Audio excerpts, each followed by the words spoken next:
This is Michelle from Michelle's Macarons, and this is my Brownie Batter Macaron Filling recipe. For Macaron Filling recipes and advice, subscribe to my channel and hit the bell to be notified when I post a new video.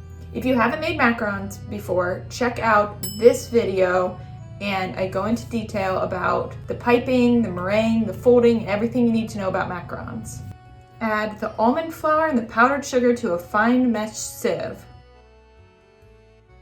Then you put the egg whites into the bowl of a stand mixer and turn that on to low speed and let that go until it becomes slightly frothy and there's little bubbles in the egg whites. Then without stopping, add the cream of tartar and let that go until it's a little frothier and you can see lines in the egg whites. Then without stopping it, add the granulated sugar and turn it up to high speed.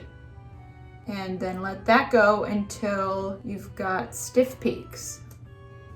And if you've never made macarons before, go to this video and I tell you how stiff to make the meringue, how to fold, and how to pipe. So before you watch this, go check out that video.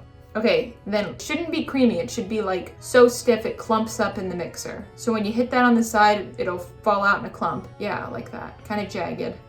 Now sift a third of the dry ingredients into the meringue and fold that 10 times. And sift another third of the dry ingredients and fold that 10 more times. Then sift the last third and fold it 20 more times.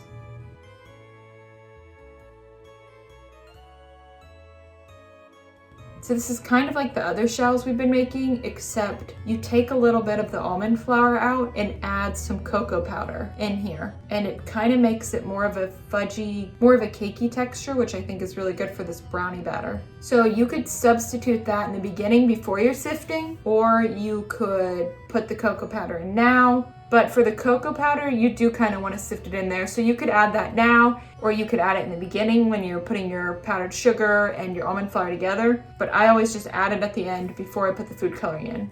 I sift a little cocoa powder in there. I sift it just so it doesn't clump. Then fold that a couple times, then add the food coloring. If you want to add food coloring, you don't have to add food coloring for this because it'll be a light brown, but I like a rich brown for these.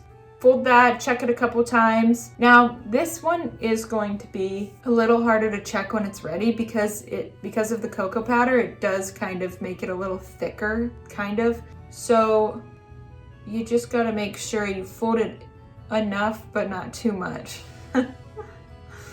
You know. If you don't, go watch this. So I wouldn't use this as your starter. If you've never made macarons before, I wouldn't start with this one because it is a little harder to make, but it is delicious. So even if you mess this one up, it's worth it. It's good. You have to really pay attention to what it looks like in the bowl after you've let it ribbon off the spatula. So if it smooths out into the bowl, then you know it's ready. Pipe those out. Can you tell I pipe macarons every day and I get bored? I used to mow my name into the grass too. I didn't really get asked back. Okay, and then slam the tray down. Before you start piping, you're gonna wanna pulse the chocolate chips in a food processor. So you're gonna take semi-sweet chocolate chips, pulse them in a food processor, get them pretty fine. So I kind of like to make it more of a powdery with just little bits of the chocolate chips in it and then sprinkle that on here before you bake them. So while those are drying, you're gonna make the filling. Add the unsalted butter and add the powdered sugar and the heavy cream.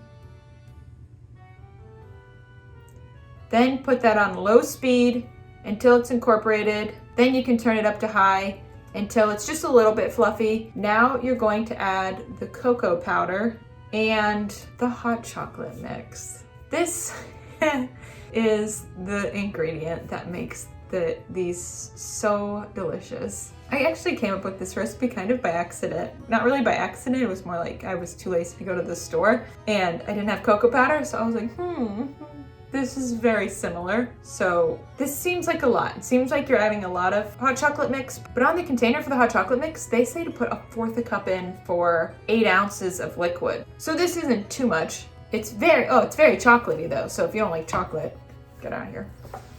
Add the vanilla extract and then turn that on low speed until it's incorporated. then turn that on high and really whip this up because it will get really light and fluffy. And you really have to make sure you let this one whip for a while, because if not, the hot chocolate will kind of be grainy. Then you're gonna add some of the ground semi-sweet chocolate chips and then just beat that a little bit and pipe those out. Great. And put the caps on, and there you go. This one is great. Check the link in the description for the full recipe. Don't forget to join the Michelle's Macarons Facebook group, where you can connect with other macaron bakers and get answers to your macaron and baking questions. If you enjoyed this brownie batter macaron filling recipe, like, subscribe, and hit the bell to be notified when I post a new video. Check out these other macaron videos.